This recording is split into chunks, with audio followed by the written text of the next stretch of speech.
I'm in such a dark, hopeless place. Nothing was moving the dial. Here's where my life changed.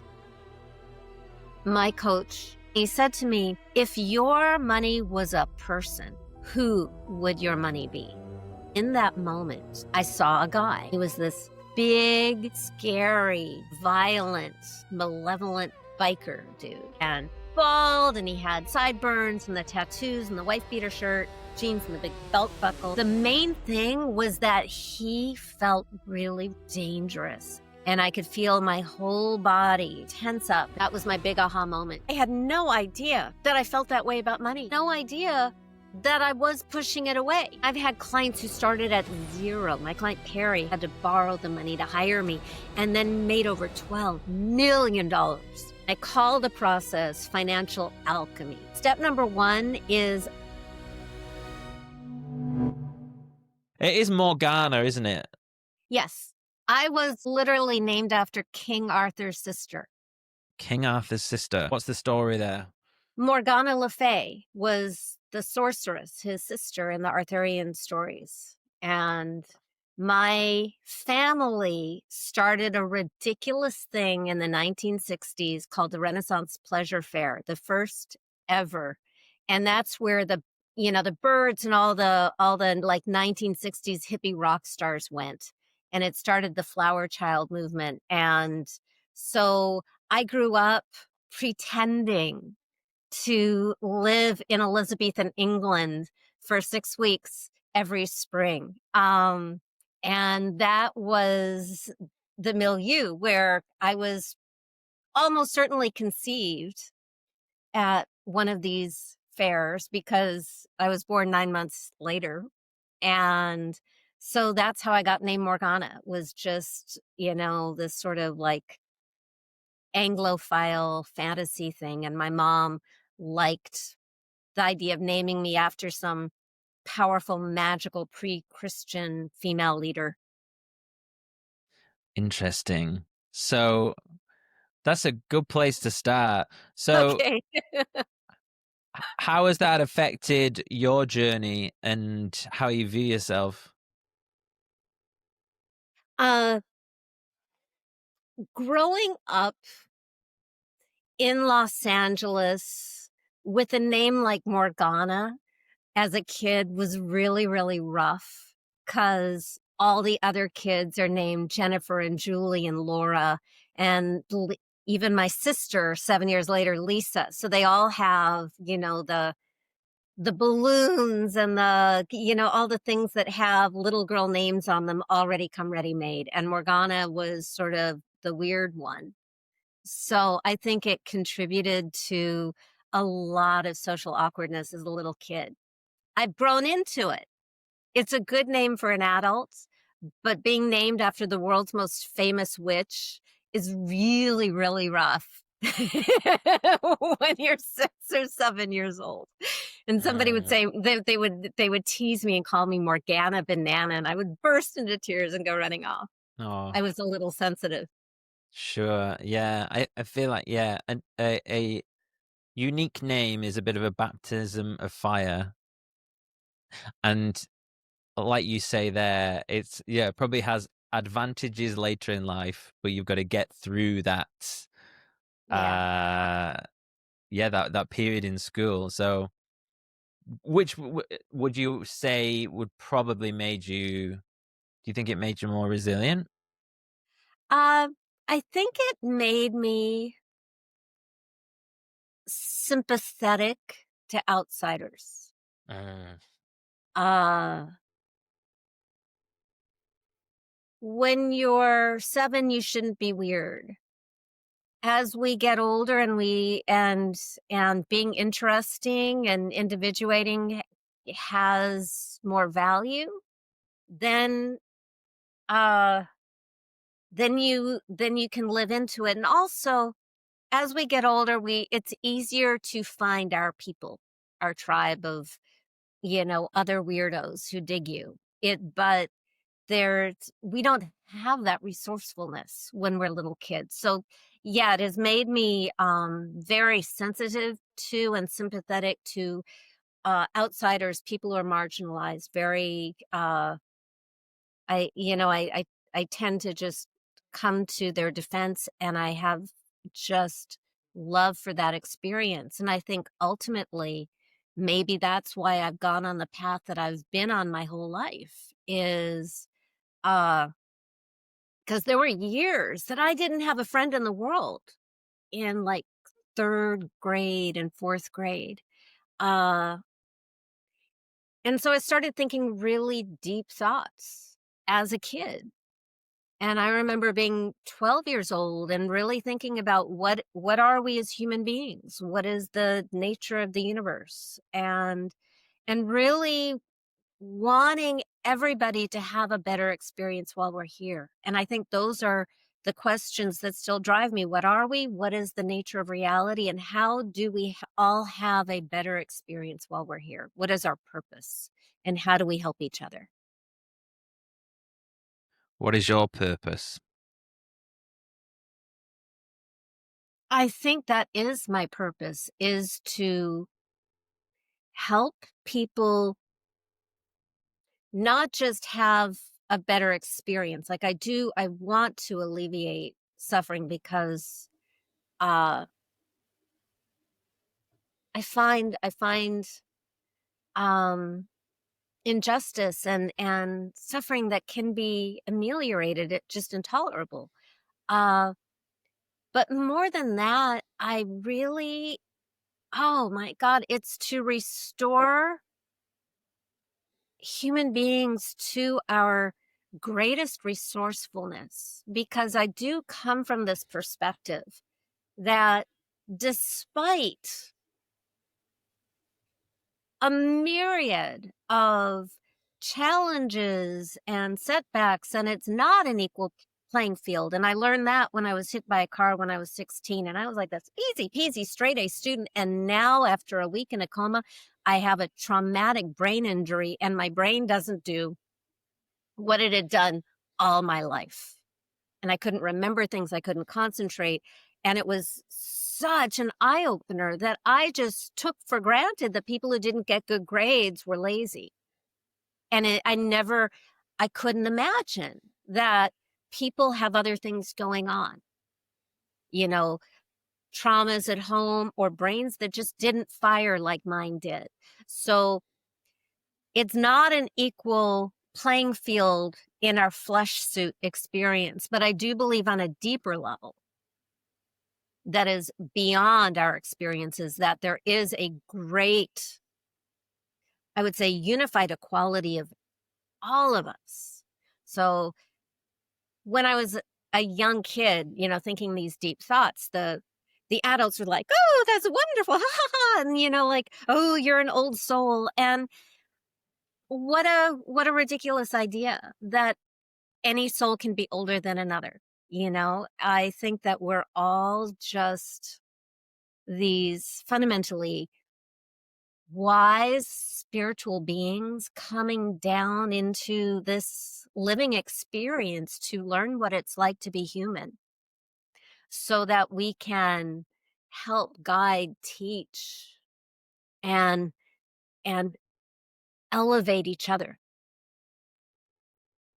Mm, That's my purpose.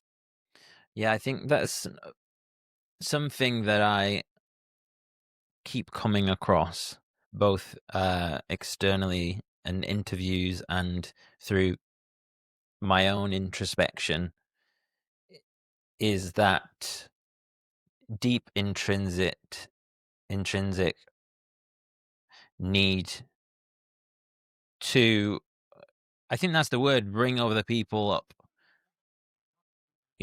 also help people, but like it's yeah, I like your wording there, because it's like giving people the resources to thrive.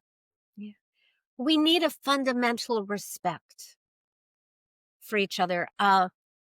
One of my closest friends was a writing professor for 20 years. Super smart, witty, great teacher, very sensitive spiritual person who got poisoned by mold in her classroom over many years. And it's a neurotoxin. And finally she couldn't grade papers, and it sometimes couldn't even speak because of the poisoning. And she had to stop working, and she's been homeless for a bunch of years, almost a decade now. I would have her live in my house, but my house is old and moldy, and that Mm, would be lethal to her. So she's having just this unfair and really harsh existence. And I support her every way I can, just including, almost daily phone calls and sending her support. And she's not a drug addict and she's not insane. She is just physically disabled and in a lot of pain and needs to be in a clean environment. And I'm sharing this story because it's so easy for people, and she experiences this all the time, of people just assuming things about somebody in her situation. And there are a lot of people in her situation. It's kind of a hidden thing. We really need to deep down just have more respect for people who are going through really difficult times and not assume it's their fault. He's a great friend now. One of my favorite teachers over the years. And I don't know if he came up with it or if he just shares it, but I love this phrase. It's not your fault, but it is your responsibility. I really, I don't think blaming people for the harsh things that happen is useful or fair. And this, by the way, this goes back thousands of years to biblical times and the book of Job, where we're reading as, the impartial observers, getting the full narration that Job, obeyed all the commandments, and he was just a pretty terrific, upstanding guy, and he had his wife and his kids and all this abundance. And then, having nothing to do with anything he did, God took it all away. And the thing that always stuck with me from that story is Job's comforters. They're called his comforters. And Job's comforters would say stuff to him like, "Whoa, Job, you must have done something really bad to get God this mad at you." When we know that that wasn't the case at all. It simply happened. And I found it because I got a degree in religion, ran off to college on the other coast of America and got a degree in religion, freaked my father out. He was like, "Why can't you get a real major?" But I got a degree in religion and I use it all the time. And when I looked at that story, and I'm so mad at God, and I like burst into my college advisor's office saying, "Look what God did. This is wrong." And my advisor, who was a Hinduism professor, said, "Imagine the god in the story is Shiva from India." And by the way, that he's sort of like, of all the deities I've studied, he's a favorite of mine. He's the Hindu god of death and destruction. And I really glommed onto him because I was trying to break up with a boyfriend. And the way I see him now, a little bit older, is not so much a god of death and destruction, but a god of dissolution who dissolves all the attachments that keep us imprisoned and suffering. He dissolves our ignorance. He dissolves separation. So he dissolves separation from the divine and enlightenment and unity and liberation. And I think that's what the book of Job was about, was this horrible, devastating experience we see in the book. It becomes a portal to the direct experience of the divine, in the presence of which everything else is sort of ancillary. And then when he gets new family and new riches, that isn't the center of his gravity. the center of his gravity is the timeless that can never be taken away. And I think that things happen, and they happen so that we can use them for our evolution and the evolution of, I think, the human race and all sentient beings. Just, I think that's the game. And so my friend, who's in this terrible situation, is also having a very deep, rich spiritual experience. I really want the physical stuff to be handled, because it's been it's such a hard journey. But at the same time, she's writing poetry and winning awards for poetry and being published in top literary magazines, not because she's homeless, not because anybody feels sorry for her. If anything, that's off-putting.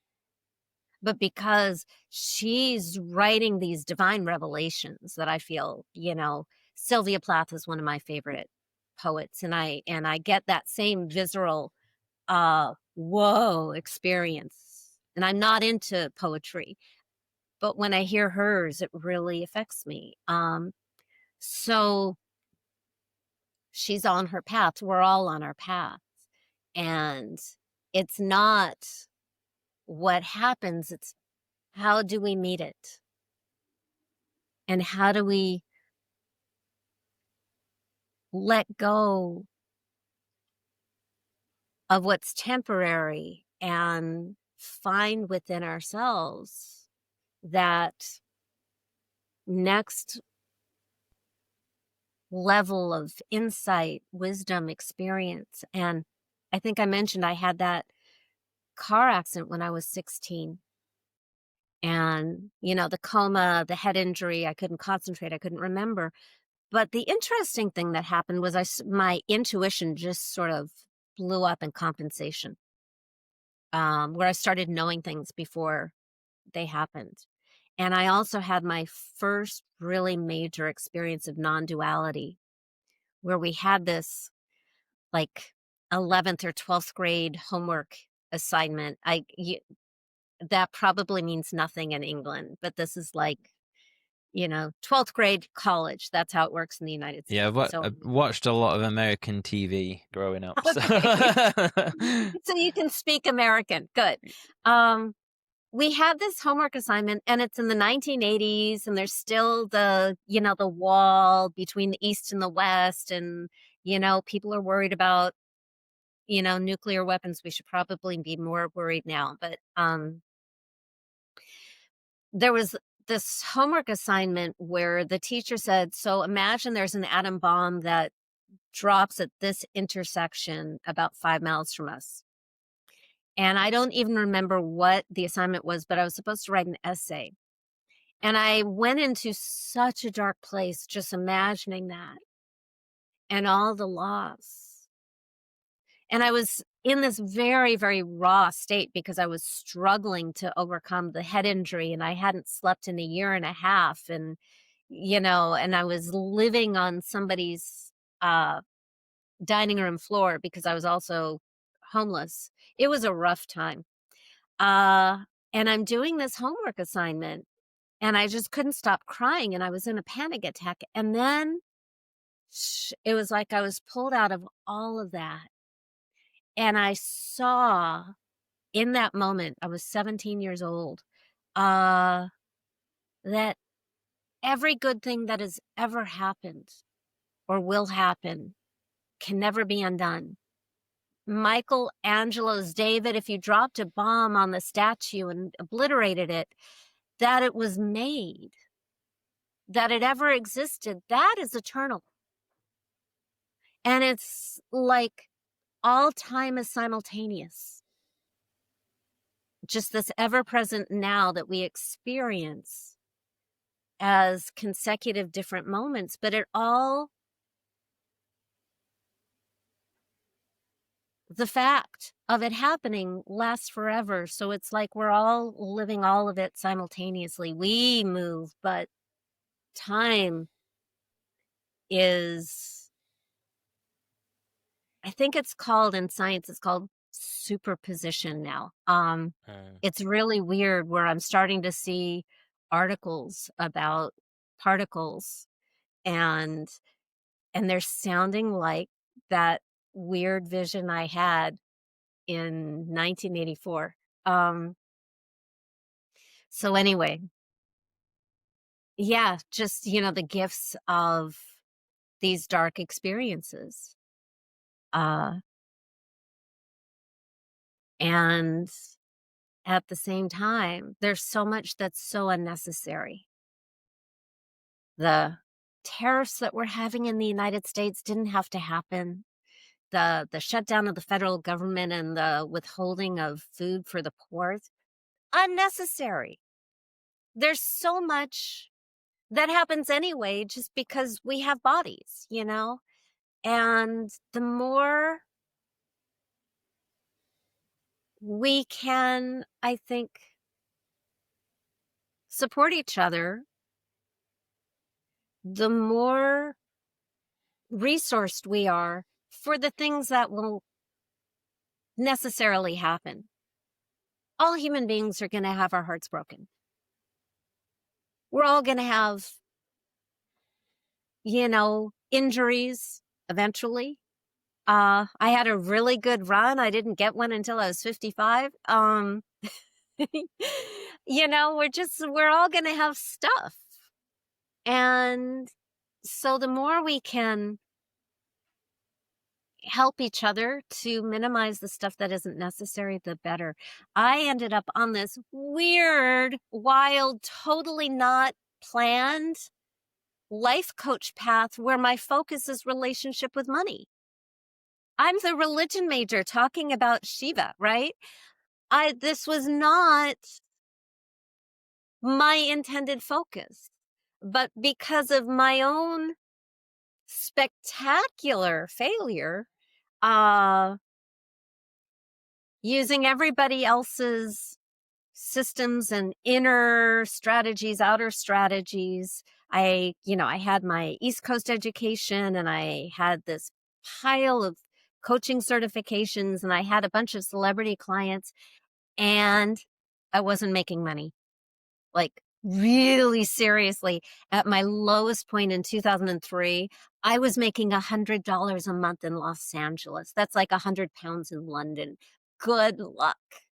Crazy. And I'm laughing about it now, but I was doing all the things.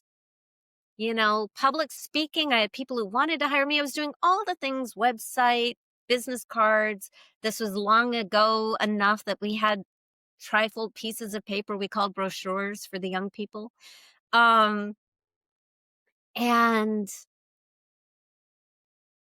I live in LA, so I had a bunch of woo friends who would, wave their hands, speak codes, and blow into my third eye. And none of it was changing my money DNA or financial situation. And it was the thing about money, and the reason that I focus on it now after having my own transformation, I'll share what happened in a moment, is there's really nothing that I've encountered that, if we're not, actually being assaulted or in a war zone, but even then, there's always financial motivation for that stuff too. Or power dynamics, which is what money represents. I've never found anything that kind of goes straight for the jugular of, am I safe? Do I belong here on earth? Do I have a right to exist? Am I wanted? Nothing just goes, you know, right to the core of it, harder and faster than money. Like, there are hideous people who get treated really, really well because they have money, and then beautiful people who are invisible because they don't have money. And it's a problem. And anybody with any sensitivity and care notices this. So it's typically the nicest people who have the biggest challenges with money, because we don't want to be part of this dynamic. And by the way, I am not anti-capitalist, because I have visited a bunch of former Soviet, former communist countries, and it wasn't what I expected. So I don't think the existence of money is the problem. I think that it's just human insecurity and scorekeeping and the wounds, the very human wounds around, am I loved and lovable? Am I valued and valuable? And am I safe? Like, just human experience stuff gets expressed through this medium we call money. And if it wasn't money, it would be something else. So it's the human condition that needs to be addressed. Money is just the symptom.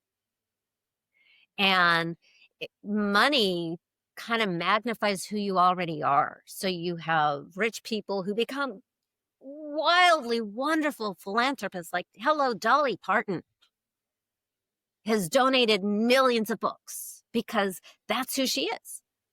She's been poor, now she's rich, and she's a good person. Then you have people who become rich who do horrible things because it just magnifies. So money itself is not the problem, but our relationship with money, because I do believe it's a mirror of love, worth, and safety, is an excellent pain door into our own personal evolution, mostly because it is such an immediate pain that we cannot ignore for our own survival, both individually and as species. And it's also this area of life that really needs our love and healing for our survival and the survival of the species. So that's how I ended up with that. But how I got there was just, really impressive failure, where I was doing all the right things. And I want to pause and say, this is not just about money. And also, when I talk about money, I'm really talking about relationship with life. And over the last few years, I think my message has become change happens at the speed of safety, which means that if you're doing all the things, and it's not just money, if you're doing all the things to meet your soulmate, you're doing all the things to lose the weight or get healthy, you're doing all the things to advance in your career, you're doing all the things to make money. You've read the books, you've taken the classes, you worked with the coach, you've taken the actions, you've done the things, and you're still stuck. It is my suggestion that if we dig deep, you are probably unconsciously, so again, not your fault, you are probably unconsciously protecting yourself from what you are pursuing, and you are not mistaken to do so.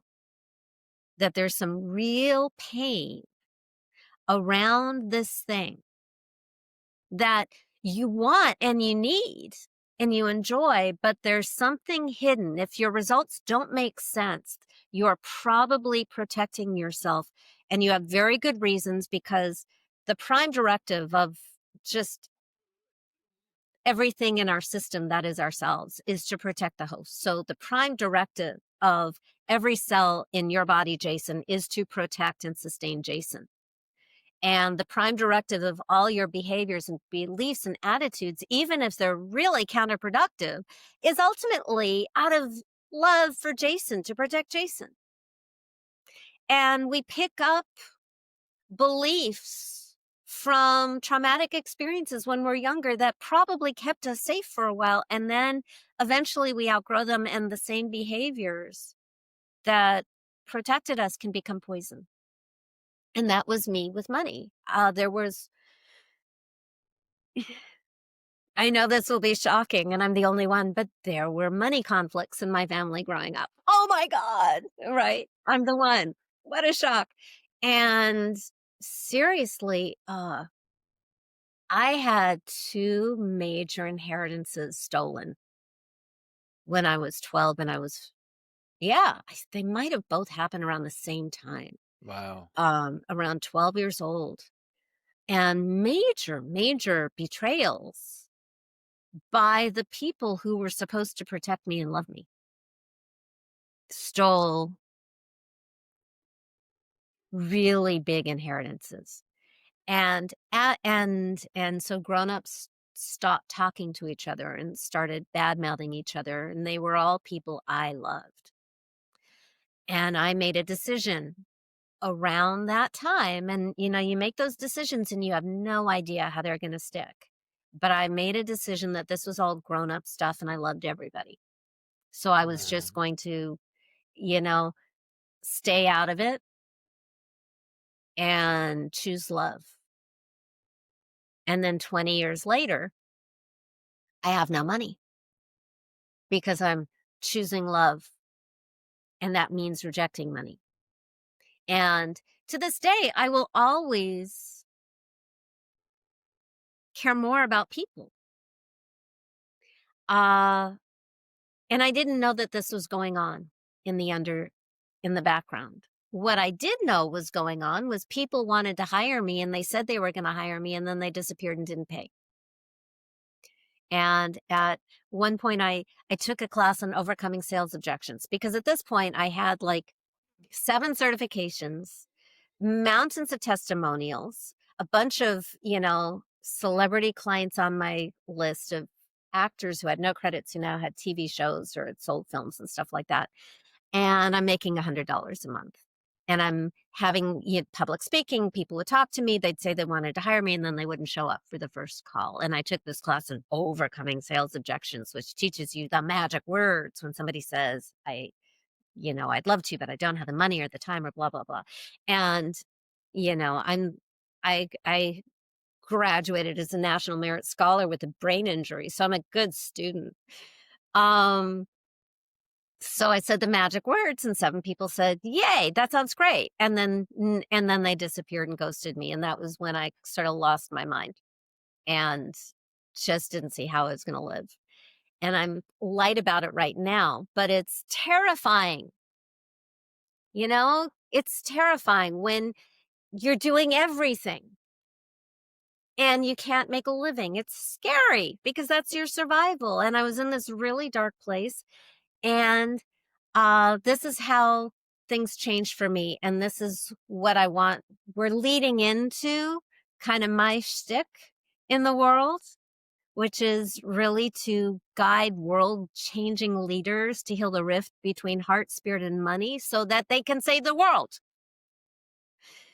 And this is how it originated for me. I was in this super dark, hopeless place, and I had a call with my coach, which is a ridiculous statement to say when I'm making $100 a month, which doesn't cover rent or insurance or food or anything, but I had a coach anyway. And yeah, I was totally living on borrowed money, credit card debt, borrowing from family, while telling people I can help them with their lives, which was true. But I also had this huge shameful secret because my life was a mess because of this money thing, which didn't make sense. I had better results for my clients than all these other coaches who were buying houses, just including, really quickly. So yeah, just to confirm, so you were doing the money work with your clients at this point in time. As, no, okay. no, no, no, no. That wasn't even on my radar at So that this was point the in time. sales stuff, was it? No, thank you for asking. So I started coaching people in the entertainment industry in 1994. So early in the existence of the coaching profession that dinosaurs were still, walking down Hollywood Boulevard. Um, I think coaching as we know it now, life coaching, I think that started around 92. I was like one of the earliest Oh, geez. adopters. Um, and I started coaching people in the entertainment industry for a company that focused on that. Uh, and then went off on my own, got a bunch of certifications, and it was like coactive coaching. That sounds good. Neurolinguistic programming. I'll take that. Hypnosis. Yes. Relationship coaching. Just, then I'll make money. If I just get this new skill, I'll make money. Never mind that I already had this track record of like miraculous superstar results. So I was coaching entertainment industry people to have breakthroughs, like, the actor without credits who ended up in a Denzel Washington movie and getting a primetime series and, stuff like that. Way back, in the 90s and aughts. So around 2003, I'm in this really dark place. And I have a conversation with my coach, and thank you for that clarification. The money, how could I coach anybody on money? I was like, the poster child for failure and clueless. And so I show up for this coaching call, and I'm just in such a dark, hopeless place. I've been doing all the things that I was told to do. Nothing was, moving the dial. And here's where my life changed. If you're anything like me, you're probably good at starting habits, but fail to stick to them over the long term. There's probably one or two, whether that be going to the gym or taking the dog for a walk, but struggle to maintain others around career, relationship, or life goals. If you're a long-term listener of the podcast, this won't be the first time you've heard me talk about habits and leveraging public accountability. That's why I created InDeep, the tool that helps you build healthy habits and stick to them. After creating your free account, you'll be given your own personal public profile link, which you can share with your friends, your family, coach, or followers. And when someone clicks that link, you'll be given a real-time notification that someone is watching your habits. I can't tell you how much of a motivator it is when you're stuck in a procrastination cycle and this little eyeball pops up with a number next to it. My productivity has gone through the roof since I started using it. It's that effective. Luckily for you, I'm giving away 100 free VIP months to my podcast listeners. There's no credit card required. Head to indeep.com/podcast. That's deep with two I's, INDIIP.com/podcast, or follow the links in the episode description below. Let's start crushing our habits today. My coach, who knows where the question came from, but he just asked me the strangest question in response to what I was feeling and sharing. And he said to me, if your money was a person, who would your money be? It's a very not logical, nonlinear question. Who would my money be? And in that moment of despair and shame and rage and hopelessness, in my mind's eye, I saw a guy, and he was this big, scary, violent, malevolent biker dude. By the way, nothing wrong with bikers. And, he was bald, and he had, sideburns and the tattoos and the wife beater shirt and the jeans and the big belt buckle. Wild that I saw him with such specificity. And the main thing was that he felt really, really dangerous and mean. And I could feel my whole body just like tense up. And I had this moment of just seeing myself at a live event with this guy, and I would have my eye on him all the time to create maximum distance between us. And that was my big aha moment, because up until that moment, I had no idea that I felt that way about money. I had no idea that I was pushing it away. And it didn't matter what I did consciously. Every cell in my being was going, woo, danger, danger, must keep distance. And suddenly, all of my financial results made perfect sense. Of course, there was no way that I could let money in my life if it was that guy. So now we're speaking in the language of symbols and the subconscious, which is where all of our attitudes, beliefs and actions and results come from. And it's a way of getting a dialogue between the conscious mind and the subconscious, which literally steers the ship because it's 24/7. And I was getting this insight into what was actually going on. And it was very, very clear. I could not have money in my life if it was that guy. And the great thing about making money a person is it suddenly becomes real. It's not some fascinating abstract concept that we can spend 30 years discussing negative beliefs about money and money stories and all that kind of stuff. Money is just this invention, that human beings created, but it's imaginary. What it represents, and I've already been pointing to this, is it represents love. Am I loved? It represents worth. Am I worthy? Am I valued by others? Am I good enough? And it represents safety. Because you can't have shelter, food, healthcare without money, especially in the United States. And so what I teach now, because I'm kind of jumping out of my story and my timeline. I do that. I'm sorry. No, But what it's I have wonderful. coached, thanks. I've coached thousands of people. And I've had clients who started at zero. My client Perry had started at zero, had to borrow the money to hire me, and then made over $12 million in the following 3 years. And I've seen really impossible results, which for me as a human being, I need that because it keeps giving me faith and over and over and over again of what is possible when things look impossible. My clients just show me that again and again. Uh, Anything that has ever made you feel unloved or not good enough or not safe, especially if it doesn't look like it has to do with money, is really, really important. And I would say it's the root cause of the drama. And I'm not just talking to people who don't have enough, because I've coached clients with millions, tens of millions, hundreds of millions, and even $1 billion. And there is drama and fear of law and being a target and not being loved for yourself or worried about your kids. There's, the circumstances are different, but the underlying wounds of love, worth, and safety are universally human wounds.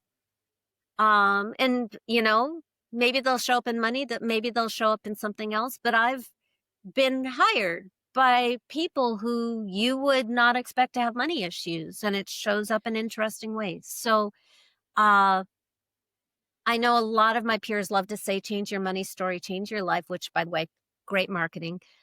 Never been the case in my experience coaching thousands of people. And maybe I get the people who tried that and it didn't work for them, and then they come to me. So back to my story. Scary biker. I'm never going to be able to have money in my life if it's him. So I made a decision to end that relationship. And at that time, in March 2003, it was just like, okay, we break up. Not what I teach now. And I'm a lot bloodier now. So biker is gone. And I have this really weird, whoa, like all the oxygen's been sucked out of the room, the vacuum, this empty space that I never, before that day, I never knew that I had this, that I was swimming in this toxic relationship with money as this guy. And once he's gone, I felt this emptiness. And my first reaction was, oh, heck, I need a new relationship with money before he comes back. I need to fill this space. And there's also the reality that I live in Los Angeles and now I have no relationship with money, and that's not going to work. So I thought to myself at that time, way back when, who could I want in my life so much? What human being would be so wonderful and delicious and desirable to me that I'd be willing to overlook that this person is also money, my relationship with money. Who could I want so much that I'd be willing to be with this person, even if it's money? And by the way, that's a very important way to approach it, because as a client said to me years later, love first, the cash follows. And if it's coming from a place of just wanting money because it's money and what it can do for me, that puts me in a weaker place, because it makes me at the effect. It's back to sort of being the victim of the whims of this other entity. But if I'm coming from a place of who is just so inherently lovable, that's an expansive place, and not a transactional relationship, which is very unusual because money is so transactional. And that's one of the reasons that it tends to light up the limbic reptilian frightened part of the brain that does not make good decisions. And it shuts down the most human, most recently evolved frontal lobe, which is our consciousness and our social awareness and our feelings of empathy and love and expansion. So anyway, I do hop around a bit. So I asked myself this question because now the biker is gone. And when I asked myself, who could I want so much? Being the ridiculous, growing up on Disney princess movies, romantic fool that I am, this tall, dark, handsome, romantic, sweet, clean-cut, safe young man in a tuxedo holding a bouquet of red flowers just randomly popped into my mind. And by the way, I had a boyfriend at the time. And one of my favorite questions that comes up when I'm coaching clients who are in a relationship, this is such good news when somebody says this, is like, ooh, I'm having feelings for this imaginary person. Am I cheating on my spouse? And the answer is no, you're not cheating on your human honey with your imaginary friends. But those very real feelings coming up will be of benefit to your human partner. So, cute guy in love with me in such a deep way and wanted to woo me. I had this awareness, whoa, it's like he wants to be with me, he wants to woo me, and this is weird and wonderful. And then there's a problem. And that's sort of the trajectory of solutions. Yay, oh heck. Solution opens up a new problem for our evolution. And my oh heck was, money wants to be with me, and I have no clue how to let money be with me. Like, I felt like, whoa, he really wants to be with me. And I don't know how to let that happen. I have such powerful muscles of repulsion. I don't even know how to let him be with me. So I asked. And this is another one of the advantages of giving personhood to an abstract concept. Because when I can ask this outside imaginary person, I can get answers that don't feel like they came from me. They're coming from a part of me that I don't actually have access to when I'm all wrapped up in my own identity and all of my quirks and neuroses and fears. And to this, what I call my money honey, all of that's adorable and cute and hysterically funny because he doesn't have them. So I asked him, what do you need from me so that you can be with me the way you want to be with me? And he responded, I need you to love me and to stop treating me like a monster.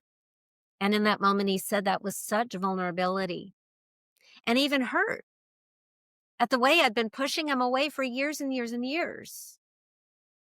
And I had that awareness, ooh, I've been really mean and I didn't know it. And I want to be loving because this guy is lovable and trustworthy and safe and worthy of my love, because he shares my values and he wants to save the world and he wants to do good and he wants to be with me. And I'm on board for that.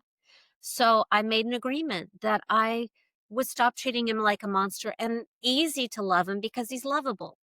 So I should probably address the whole love of money is the root of all evil thing. First of all, love does not cause harm. It is not scarcity. It's not jealousy. It's not envy. It's not exploitation. It is generous and expansive and noble. It is the divinity within us. If you are, you know, if that spiritual language appeals to you, if it doesn't, that's fine too. I speak science too. Love is confidence and kindness and really our genius. So that is love.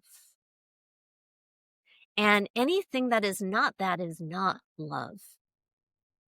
And I also have a coach friend in the UK named Lisa Turner who took a class in ancient Aramaic, and she says that the original translation says that the worship of money will cause you problems. Well, yeah, no kidding. Don't do that. Easy peasy.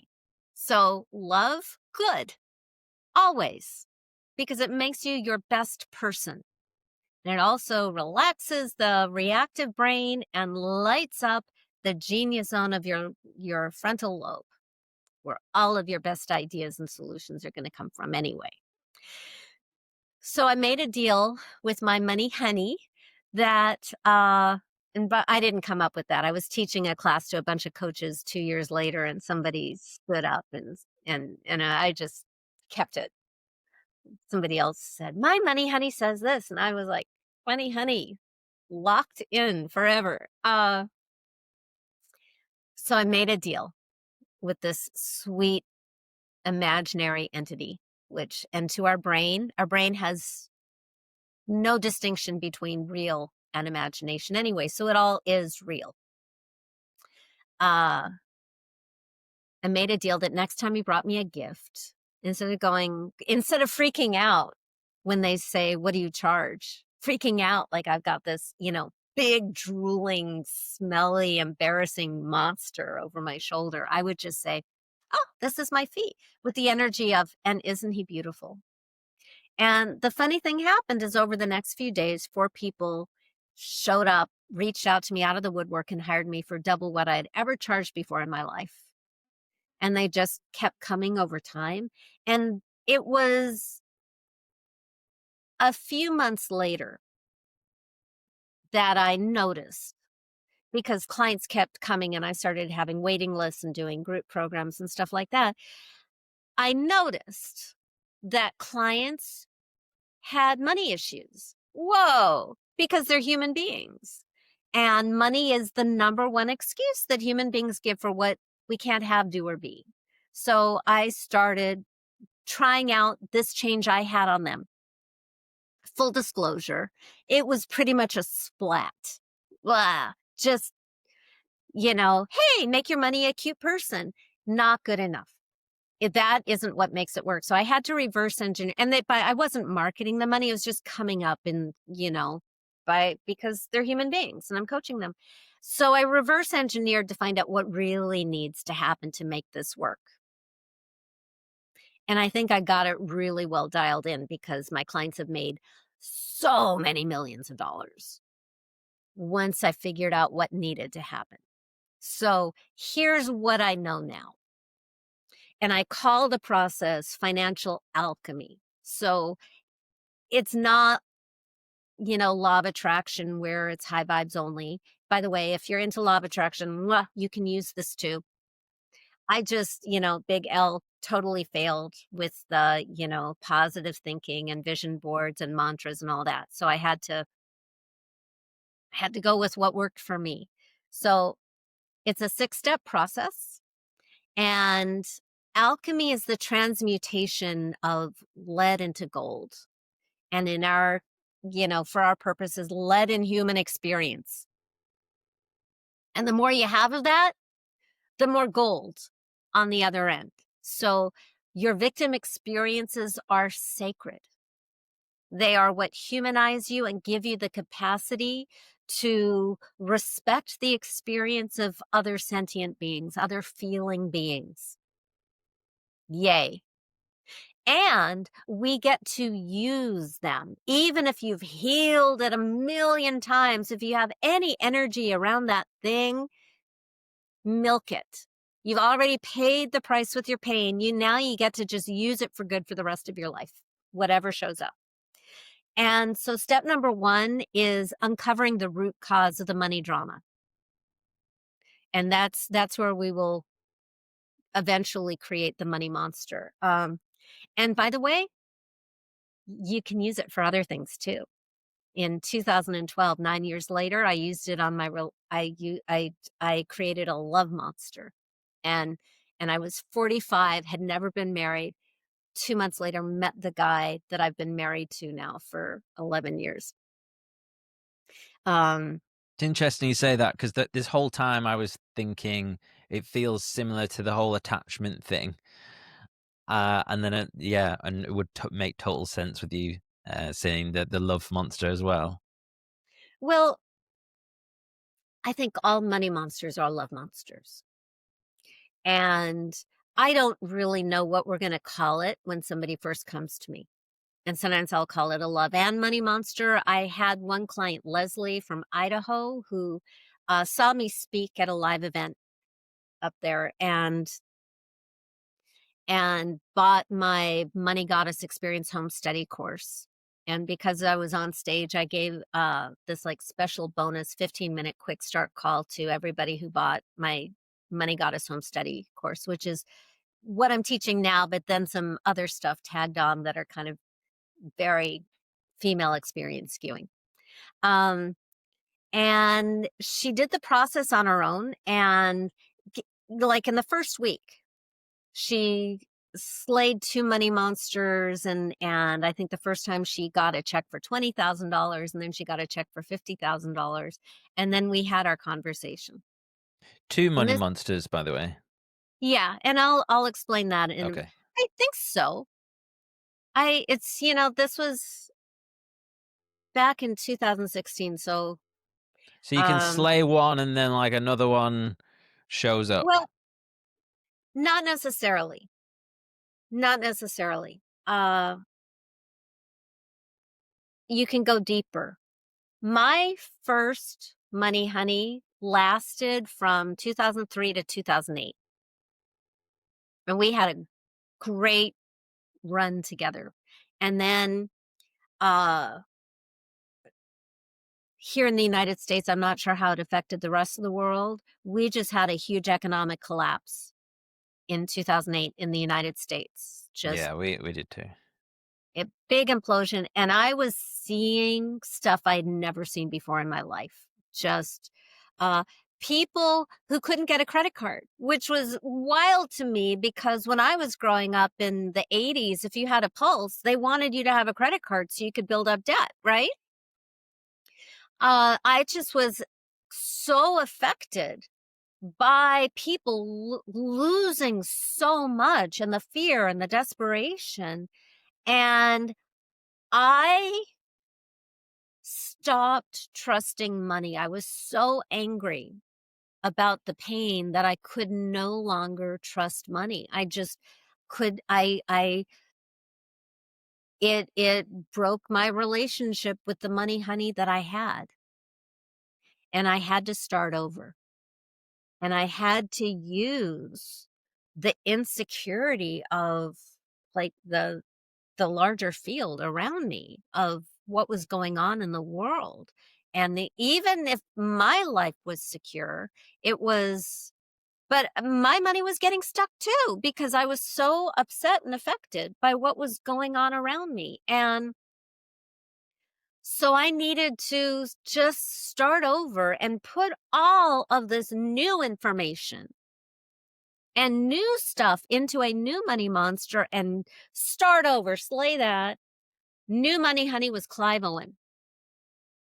And he was like, he was sexier than the first one, had more gravitas. And I got new messages. He said he didn't know how to be with me if I was focused so much on small denominations and low hanging fruit. And that, and I felt connected to him, and I, took what he told me and took the action that he wanted me to take. And it was like within minutes, I could hear sales coming in on my computer. And that was honestly the first year that I made six figures in 3 months. Um, because again, that inner change leads to outer results.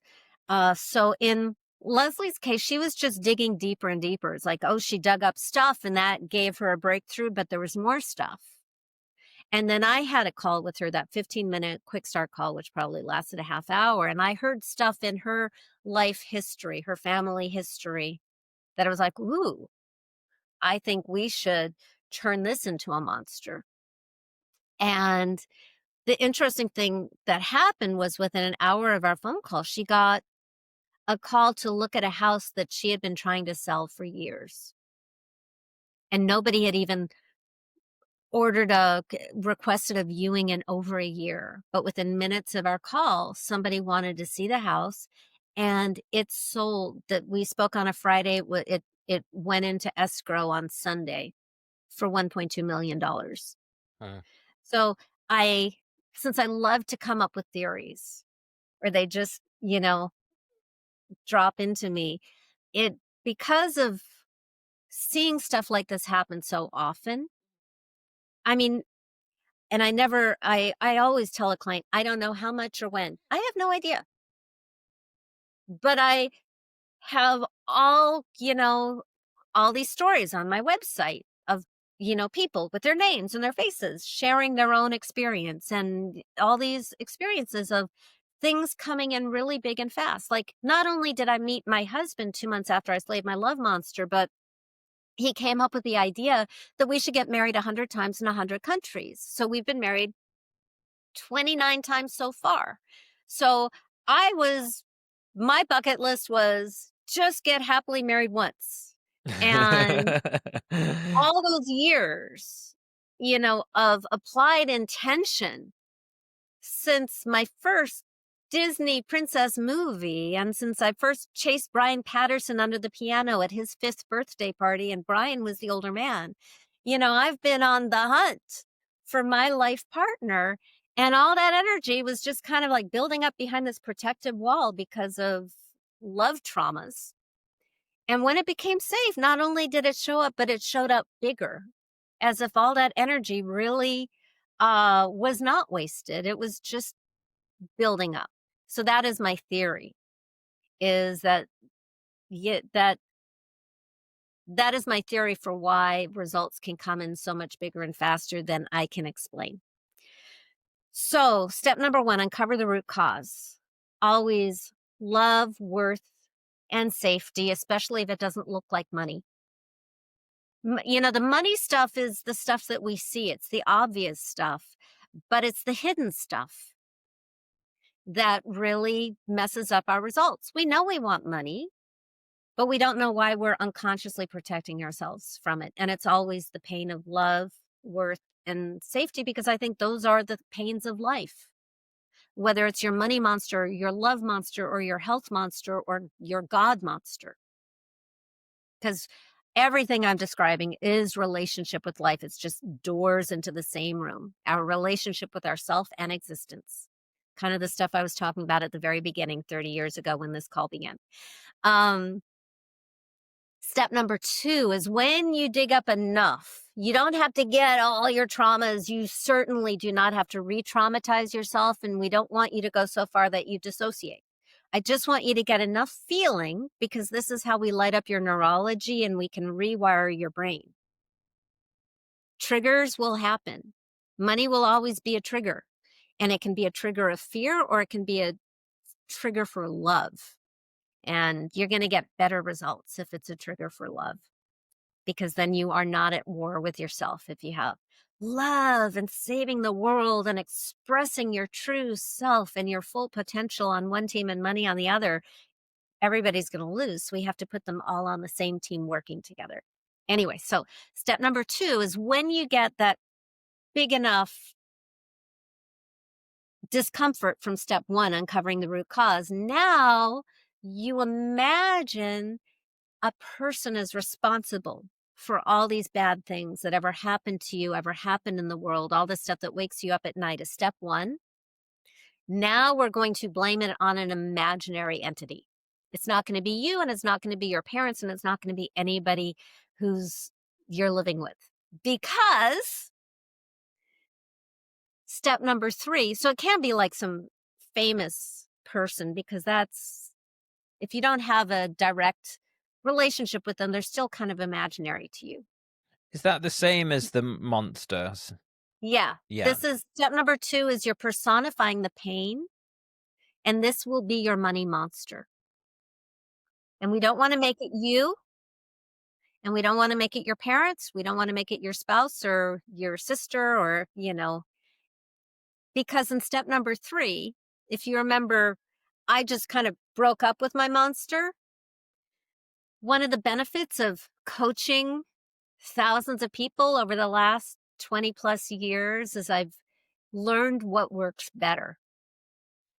Step number 3 is you want to annihilate your monster in the most cinematic, violent, permanent manner you can imagine. And I'm the person who looks away, the bloody bits in movies, but you just blow it up. You can use any weapon of your imagination, a machete, a lightsaber, a volcano, a Death Star, whatever works for you, just get rid of it, because this monster embodies everything you reject, everything you don't want in existence, and everything you don't want in your life experience. It embodies everything that makes you want to not be alive. So you're making a choice. Who gets to survive, you or the monster? And I encourage you to choose yourself to survive and reject the monster completely in the most dramatic and final way that you can, and just eradicate it from existence. So at the end, there's like no energetic trace whatsoever. Just empty, just a vacuum. And it will feel different than anything you've ever experienced in your life. Some people I had a client in Scotland who, as soon as she slayed her monster, was like the sun came out from behind the clouds. I've had, which I thought, whoa, Literally. literally, Yeah. literally. I love it when stuff like that happens. Um, and so for many people, it feels light and spacious. And for some people, it feels scary because it's unfamiliar. All of these reactions are perfect because it's just different. And when the monster is gone, every energetic trace, and suck up the bloody bits with a cosmic vacuum cleaner or melt it with sulfuric acid. Those are 2 of my favorites. When it's just gone, all that remains is love.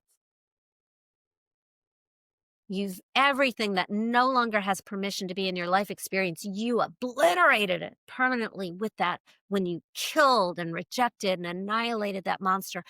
All that remains left is love. And we give that love personhood. And that becomes your new relationship with money and life and yourself. And I call it your money honey because it rhymes. And there are some rules.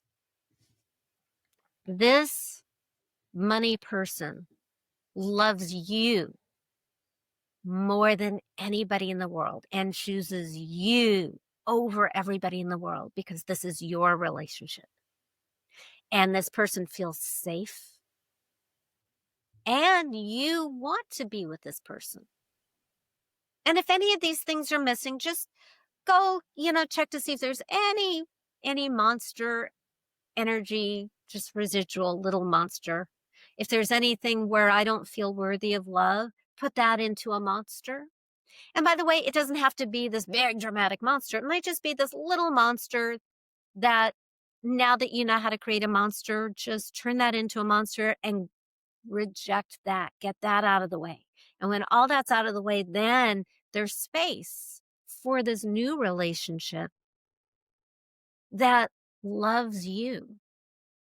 And you get to see yourself through these eyes of love. And not only is that healing for your relationship with money, but it is healing for all of your relationships, because this money, I call money, knowing that it isn't, that it's so much more than that, because he, she, they love you. Pick your flavor, it doesn't matter.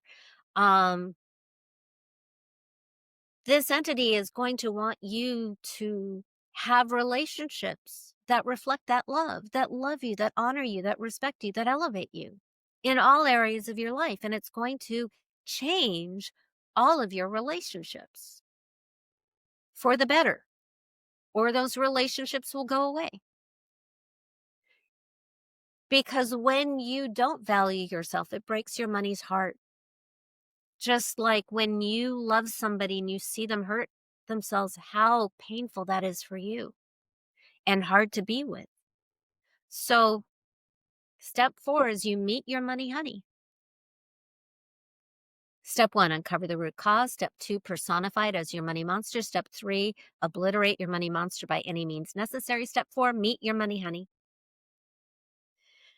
Step 5 is now you have a conversation. And feel free to steal my first conversation, which was, what do you need from me to allow you to be with me? But the point is, you're going to be having conversations and dialogues with this life partner for the rest of your life. And you can do it verbally, you can do it in your head, you can write it out. And just listen for the response or feel it. I love automatic writing. Morgana, blah, blah, blah, blah, blah, blah, blah, blah, blah, blah, blah. Money, honey, blah, blah, blah, and then gives me some wisdom, So that's just like stream of consciousness. Just stream of Yeah. consciousness. See what comes through your hand that you didn't even expect. And it's that switch of perspective that has compassion and love and sees you as so much more resourceful and worthy than you may see yourself in a given moment. You know, it's a way of taking yourself out of the drama of all your perceived limitations and seeing a bigger picture. So have a conversation with your money honey. What do you need from me to allow you to be with me? And usually it's something aspirational, like, I want you to love yourself. I want you to trust. I want you to relax. No woman wants to be told to relax. That's my tip to you, Jason. And every man in the world. So, and it's all great advice, but nobody loves themselves perfectly 24/7 all the time. So finally, step 6, the final step, is take concrete, measurable action. One concrete, measurable action to demonstrate to yourself that you're committed to this new relationship, this honey love relationship. And you just, whatever idea pops into your mind, just throw it out to your money honey and see the response. And it may be balance your checkbook or collect that money that's owed to you or do your taxes, or it may be go dancing, go to Paris, do your laundry. I've heard all of these. And the client who stayed home and did her laundry got a phone call and a $20,000 client. So again, this is why I have no idea what's going to happen, when, how much. I do know that when you have a better relationship with money, life, and yourself, you get better results. Any questions? Thank you so much.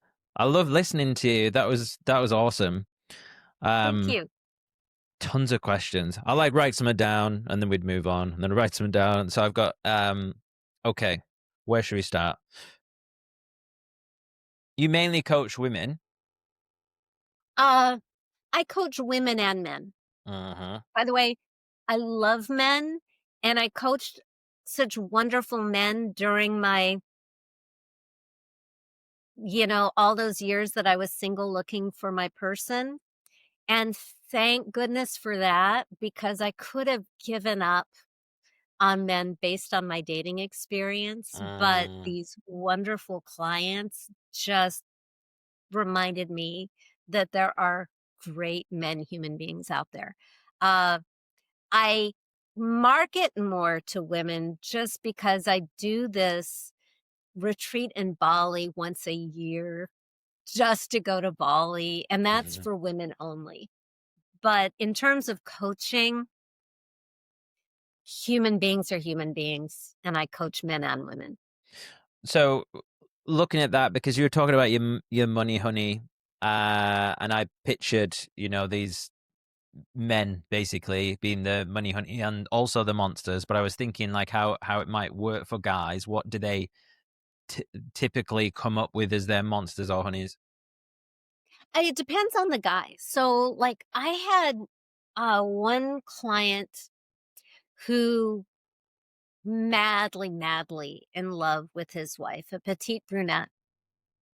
And his money honey was just shut up as a voluptuous blonde.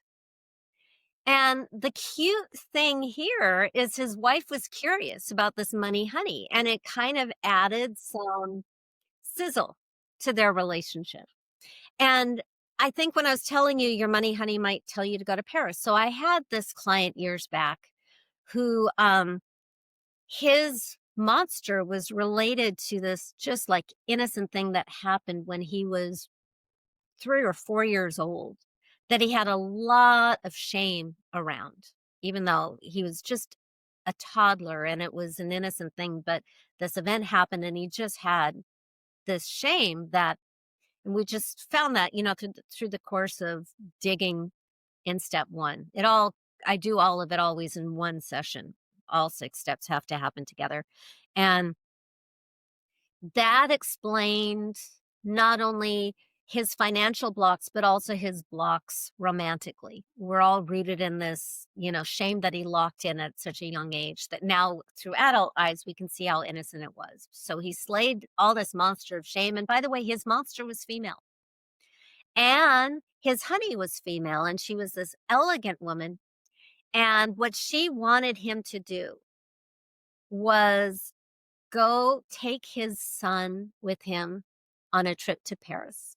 And I hardly ever remember sessions afterwards because I'm so in the moment, and then as soon as it's over, it's like, it's totally gone. But every now and then there's like a client and a session that I have these really strong memories of.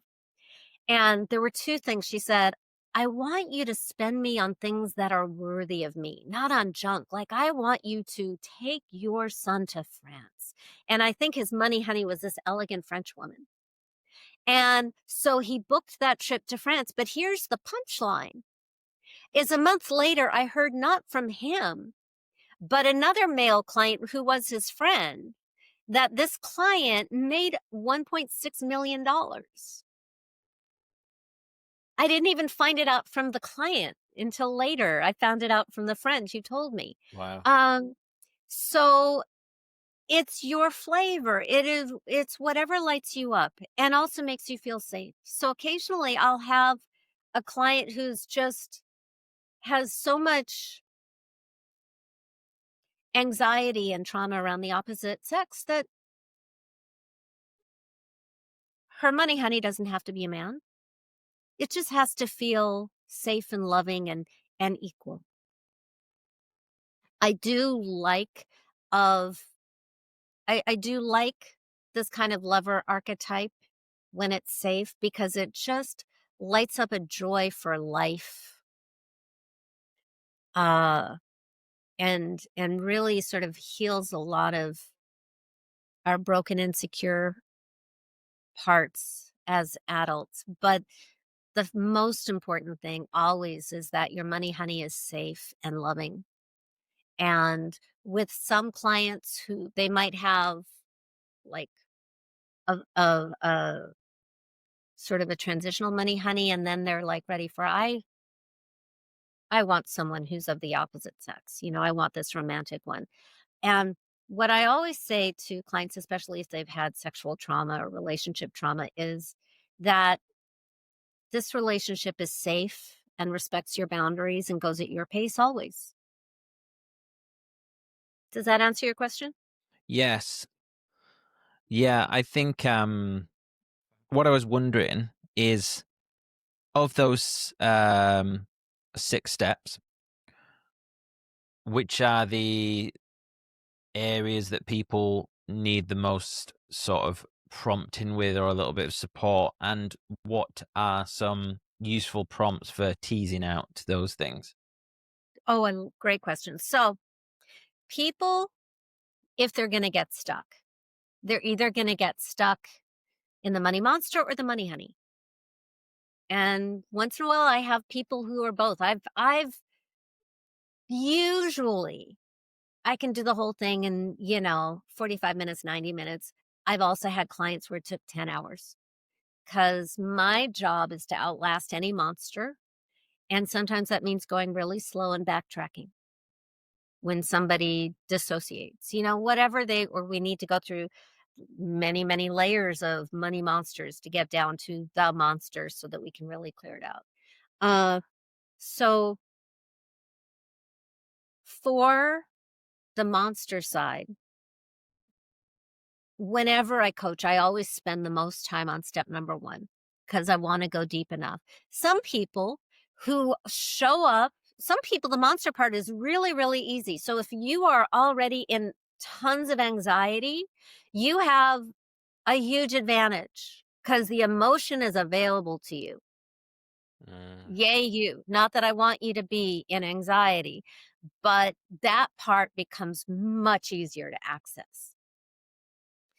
Uh, so I'm just very gently following and amplifying the pains that come up around love, worth, and safety.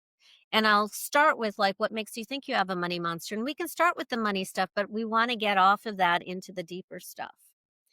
Um, So, and by the way, I've got a website with hundreds of videos and articles just based on questions that people have sent me over the decade. So go to morganarae.com for more. I've got a 4-part video series, and the third video is all answering questions. Um, and I have my book for a really guided experience. And I just came out with the 10-year anniversary book 2 years ago with the blonde hair that I unfortunately don't have on hand, which is better. All on Amazon, Barnes and Noble, anywhere books are sold. So here's a trick that I use all the time that I find really helpful. I was just lucky that, ooh, biker, ooh, cute guy just popped up into my mind's eye. I am not a good visualizer. If you ask me to imagine sitting by the bank of a river, I will go through a slideshow of every river I've ever seen in my entire life for the entire visualization because I get so stuck in my conscious mind. So the trick is to build up so much emotion that the visual doesn't really matter. It is the least important component of the process, both in the monster and the honey. I even had a honey who had no face for years and years and years. Didn't matter, still worked because I could feel the love. mm, So what I do with both the monster and the honey. So with the monster, I'll start with the feeling, the kinesthetic, fancy word for feeling. How big is it? Is it hot or is it cold? Then I'll go to smell. What does it smell like? Because there's nothing more emotional than smell. What does the monster smell like? And then I might go, what does its fingernails look like? What does its teeth look like? All the predatory things, its eyeballs. And we just kind of flesh out the monster that way. And with the honey, it's like clean slate. Monster is gone. That's how we, break that state of that monster relationship, getting all neurolinguistic here. Uh, I will ask, where do you want to meet your money honey? And focus on the sound and the smell and the feeling and the sunlight and the the scent of the air, and just put you in a completely different place. And now you meet your money honey. And to just take pressure off of this kind of like, I have to get it right and I have to see it right now. Intuition doesn't work well under an interrogation lamp. That's just not how it works. So we want to ease into the bigger feeling, the safety and the love, step into your money honey's arms, and go with what works for the client. One of the fun things about my goddess retreat, and someday I'll have to come up with something co-ed for my men.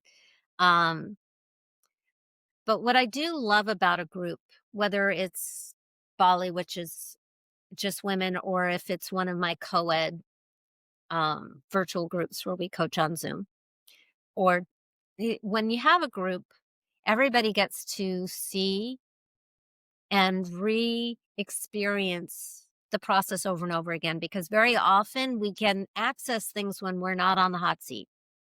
It's like, oh, and then you're able to like go get even farther. But every even though I have the 6 milestones that I shared with you, how it shows up in people is different as anybody's fingerprint, because everybody has their own traumas and their their own pathway to safety to access that kind of stuff. So it's just a dance for what is going to work for that human being. So cool. And as you're speaking, I'm getting lots of things coming up for me. Yeah, like, Um, so I may or may not keep this in, but I think I actually realized that I'd never thought I had a bad relationship with money, but I kind of uncovered it recently. mm, Um, I can't remember if I came to it on my own or through therapy or something like that, but whatever, I had uncovered it, and that maybe I did have this feeling. And when you first said about the naming the like the monster or whatever, who's your money monster, I pictured my dad. mm. and my dad's not a monster. And then I was kind of sort of just wrote it down. And What I would do is, uh, your monster may have used your dad to harm you, and your dad also has his own monster.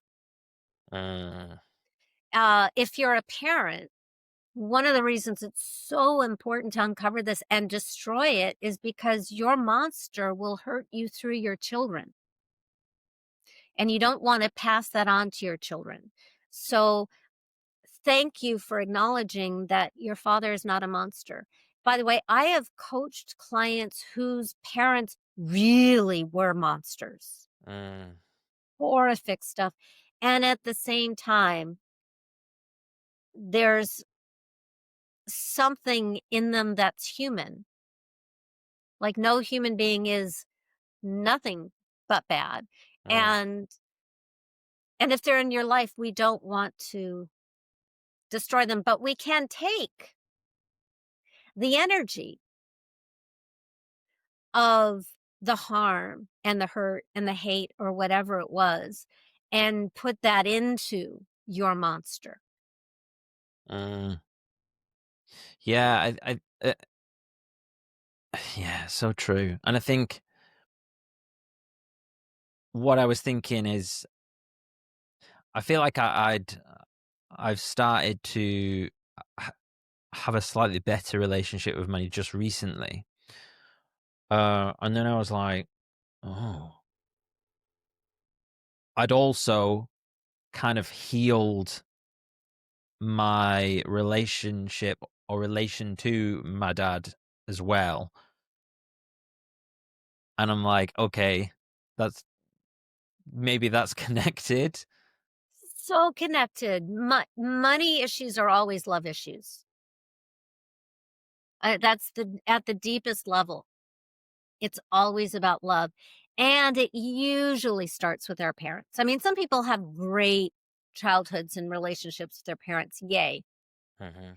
And then the monster shows up where then life is not like that, and it's almost like a false promise, like the rug is pulled out because they get rejected or hurt elsewhere, and they didn't expect that. Mhm. Um, but our first relationship with money is our relationship with our parents because they told us that we were loved or not. They told us that we were good enough or not. They kept us safe or they didn't. All the roles that money plays later on. Mm.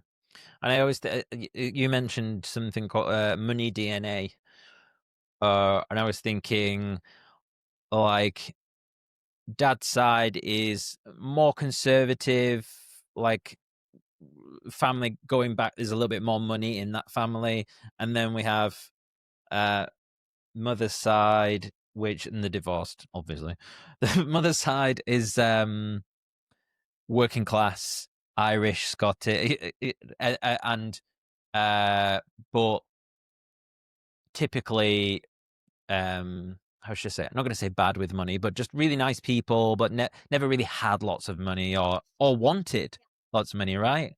Just like down to earth, you know, working class, or would you say blue collar? Is it blue collar? Yeah.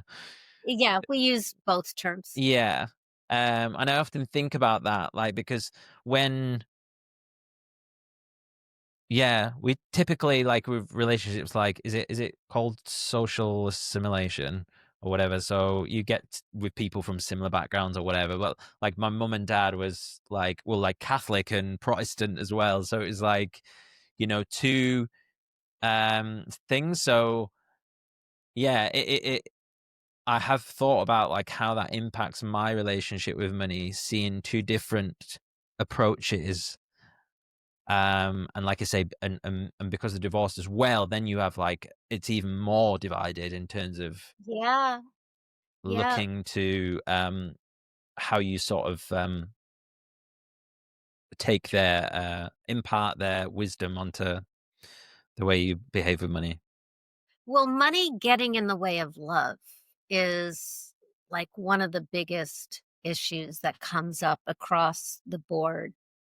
Uh, the first time I had a super wealthy client was back in, I think, 2004.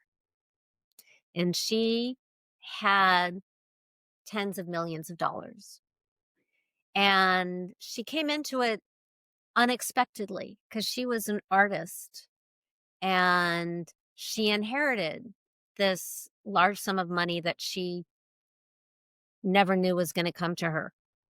And immediately her father, who had checked out of her life decades earlier, shows up for money. And her live in boyfriend of 15 years joyfully announces he'll never work again. And then he left her and married somebody else. And when she hired me not for anything to do with money, but because she was looking for a life partner. And she was just, it was heartbreaking. This beautiful, spiritual, funny, artsy lady. And guys would come over and see her house and go, "You don't need me," and reject her over and over again for years. And I Mm, didn't realize initially because I was, a baby on this journey of coaching relationship with money. I did not immediately recognize that her love issue was a money issue. And then one day I'm coaching her and I just saw it. And money was getting, she did have a money monster. You can have a money monster and have tens of millions, hundreds of millions of dollars. You can. And her money was getting in the way of love. And it was breaking her heart. Uh, and by the way, she's philanthropic. So for the person going, "Oh, boohoo, rich person," she had also lived hand to mouth many, many, many years. She was thrilled to make this money because of all the good she could do in the world. what does that look like for you? For the people who are rich but have the money monster? Because I imagine people understand what it'd be like for people who don't have money, but what's it like Okay. for? So what happens, thank you for asking. You become the bank instead of the person. A bunch of her friends started borrowing money from her, large Mm, amounts, and she was happy to loan them the money for their venture. And then they would start bad mouthing her and hating on her because they didn't want to pay it back and they wanted to feel good about not paying it back. So a mm, bunch of her long time relationships were ruined because people borrowed money, felt bad about it, and wanted to justify and feel good about not paying her back. And she wasn't pressuring them to pay back, but it just changed the dynamic of the relationship because there was resentment mhm, that she had so much and that resentment had never been there. So it became this divider. It becomes I see clients who become targets of lawsuits and taken advantage of. I uh had one gentleman um who had started in poverty and in the Middle East and became a billionaire building real estate projects. And his relationship with his son was the big pain in his life because his son would just go through these leave this expensive car in the middle of the desert or wanted money for a plane or always had was these cockamamie ventures that would go kaput because the son never had the experience of building from nothing. And the father was feeling like a failure to his son, but also afraid of losing what he had built and legacy. So there's a lot of responsibility that they didn't have before. So, um, it's just different. mm, And, human beings are just trying to find their way.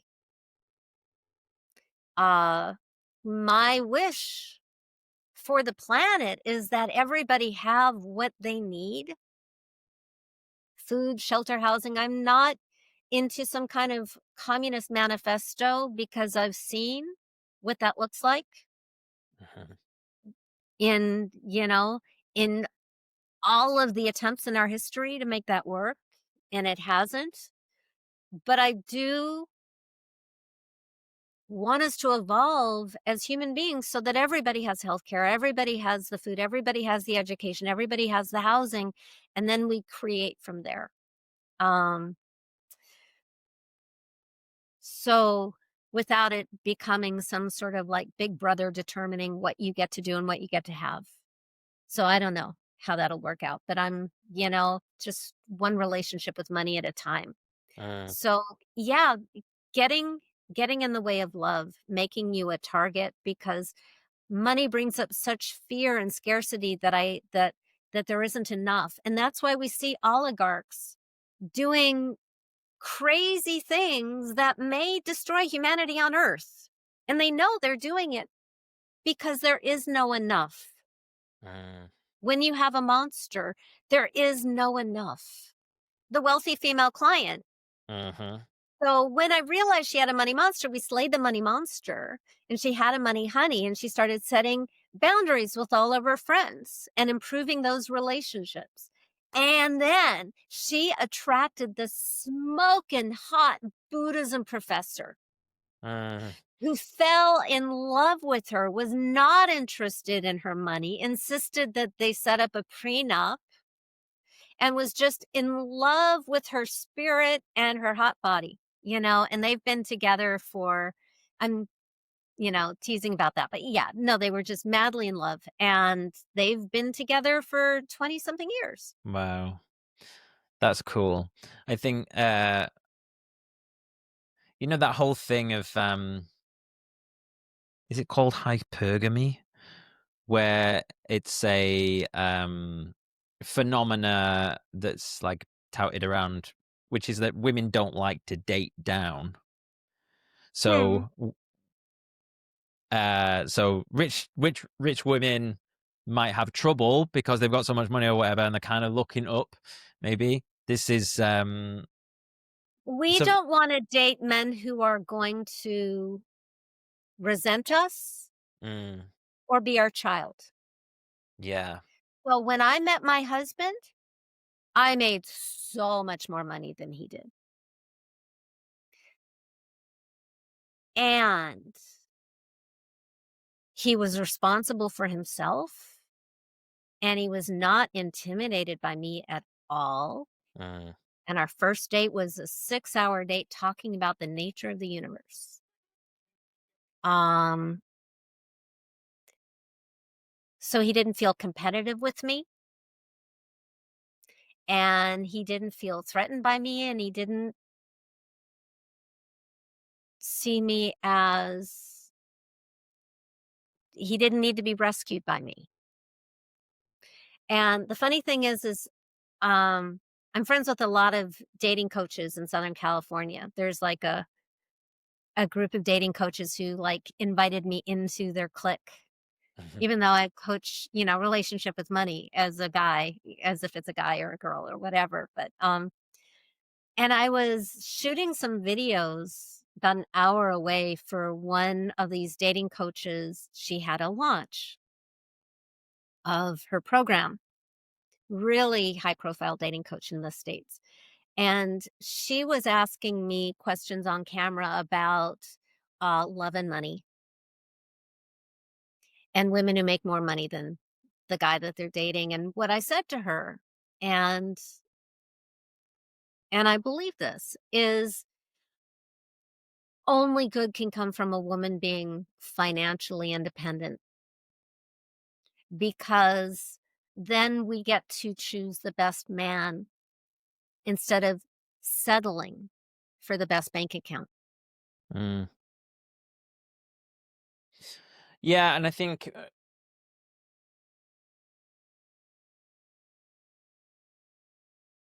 there's different ways, and one of the things that I was kind of meaning by that kind of like women don't want to date down or whatever, that can obviously doesn't have to mean money. And the example you gave, well, of your partner and the Buddhist professor, it's like just it's a total the different domains, and within that, I guess, is self-confidence, like you say, and Mhm.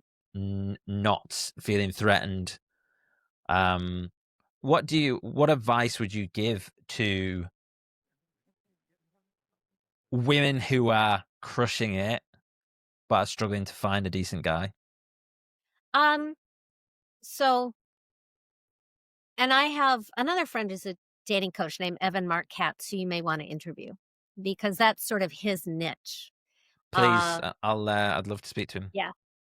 Um, so he likes to say, if you're making 6 and 7 figures and you're only willing to make men who make as much as you or more, you have just limited your dating pool. Because you also want someone who is emotionally healthy and emotionally available, who wants you back, and that really, really makes the dating pool really small, especially if you don't need that person's money. Hmm. And men don't put that restriction on themselves. So finding a human being that you're compatible with, I think, is such a miracle anyway. Like, I didn't meet my guy until I was 45. Uh,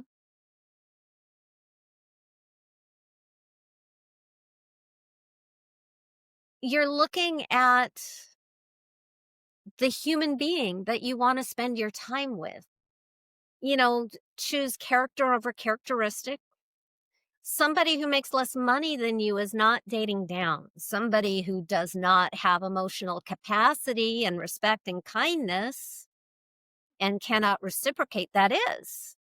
That is, you want, uh, you really have to get very clear on your values and what will make you happy. And by the way, that gets easier as you get older. because we know, when I say we, I'm talking about myself personally, but there's no way, especially if you're a child of divorce like I was, and you have a lot of bad examples growing up, mostly from TV, movies, and romance novels. You had no idea what is a good relationship. You just know this person is cute and gives you butterflies and is paying attention to you. And that's not the foundation of a healthy, lasting relationship. So as we get older, we find out what really matters. And as we date older, and this is a whole other topic, and we're dating other people who are older, who are grown-ups, we get much better at really seeing who a person is for real, like not dating their potential. Okay, I mean, he's a racist who lives with his mother, but I can see who he could become. We don't do that after 40. Mm. What you see is what you get. Will you be happy with this person if he or she doesn't change for the next 20 years? Will this person have your back when things go south? I'm at an age where both of my parents have died in the last 6 years, and my husband's mom just died this year. This is really rough adulting terrain. And who will be there Mm. with you through that? And always, when life feels unsafe, I just gave you a tool that I think is very, very helpful for returning to your own resourcefulness and empowerment when circumstances are looking very, very disempowering. Thank you. And thank you for laying out that framework so clearly. And I guess I didn't ask that many questions, because every time I had a question, I'm like, you just kept on answering them. It's almost like you do this for a living. Almost right. So before we finish, I would like to talk habits. So if we could, after we've done the 6-step process, what is like the daily ritual habits, non-negotiables, that we/your clients should be doing to kind of keep up with this stuff? Well, that's why I have my book, Financial Alchemy 12 Months of Magic and Manifestation. And oh, good, I found a page that isn't filled out. So I do this Ah. every day. And I start the week with my intentions for the week. And I always place a request with the universe for something that I want that is outside of my control. And those are usually the things that end up happening the fastest. And then Could you give me this an is good. example? Just Um, okay, so if I have like a health test that I'm nervous about, Mhm. I will ask for a good result. Or I am filling up a program, I will request, an ideal client for that. So stuff like that. Mhm. Um, request is, yeah, it's request assistance from the universe, what I would like help with this week. And then I put it out there, and then the result is no longer like, uh, my worry, and I just take the actions. Um, and I have my top priorities, and I have one action that like will make my money honey happy that week that I promised to take. And then every day on the other side is and this is something anybody can do with or without the book, is I keep a success journal, and I give myself credit for 5 successes every day by the end of the night. And some days I'll be, it'll be like 10, and I'll be, writing in the margins. And some days, one of those successes is I bathed. You have those days that, Mhm. and the reason we do that is because our brain latches on to and remembers failure more easily. That's just an evolutionary quirk. Mm, And we need to you could have solved cancer by 11 a.m. and forget it by 7 p.m., because you've you got a fight and you got into a fight with this person or that thing didn't work out. And we just can forget really big accomplishments. And so it's, I think, a really, really good practice to give yourself credit because that gives you more confidence, more self worth, and more momentum. mm, And if you said you were going to do something and you did it, that feels really good because that's integrity. That's oneness with yourself. You're not at war. And a bonus, um, that is also, I think, just a great practice is it's not in the book. I'm just throwing this out there because it just came to me is preemptive gratitude. So in the book I have uh every week it's like you end the week with what you're grateful for this week. Uh I encourage you to not only be grateful for things that did happen, but be grateful for things, the wonderful things that you don't know about, that aren't on your radar, or maybe they are, but be grateful for the wonderful things that are going to happen. And it's sort of like rehearsing for success, lubricating the wheels of the universe for like a positive outcome. It's very, very easy to, especially with social media, to just get into this loop of despair. And that contracts you, that makes the world feel unsafe, that feeds these unconscious money monsters. And instead, we want to feed love. mm. So based off that, we've got a beginning of the week. We ask for something. Yeah, I would say set your priorities because it feels very good to have a direction, know what's important to you, and then check them off. Mm-hmm. Like my priorities, my 5 priorities this week are then request assistance for the thing that is outside of your control. Mm-hmm. By the way, I love to have conversations with the universe that go sort of like this. And hi, universe. Oh, and I do this with weather especially, and I did this in Bali this year because I knew that for things that I wanted to do, I needed good weather Tuesday morning and Thursday morning, and the prediction was like heavy, heavy, heavy, heavy rain on those days. So, Okay. I had a conversation with that went sort really literally just like this. Hello, weather gods. How are you doing? Really, really grateful to be here. I love Bali. Thank you for having me. And if it isn't too much trouble, if you could just give me a window without rain in these hours, this time frame, and then do whatever you want. Like, I don't want to cause any, but if you aren't too busy, it would be really nice if we had this window without rain. I could just enjoy being here so much more. I have this thing that I want to do with my women.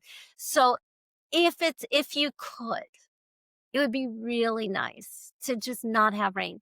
And I kid you not, we had those perfect windows without rain during exactly the hours that I asked for. Hmm. So, just ask, see what happens. I love that. Okay, well, thank you again for this, and all of your resources, book, website, will be in the description. And yeah, have you got anything on the horizon planned that you'd like to tell us about?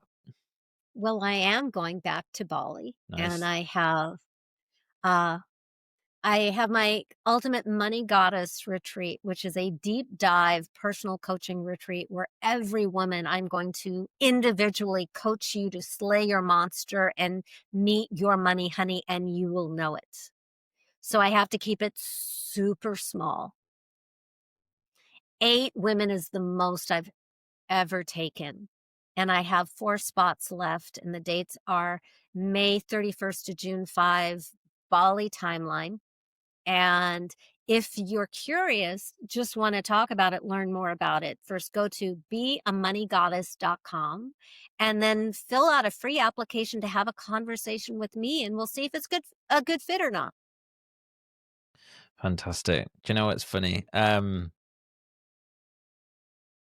planning on going to Bali around that time.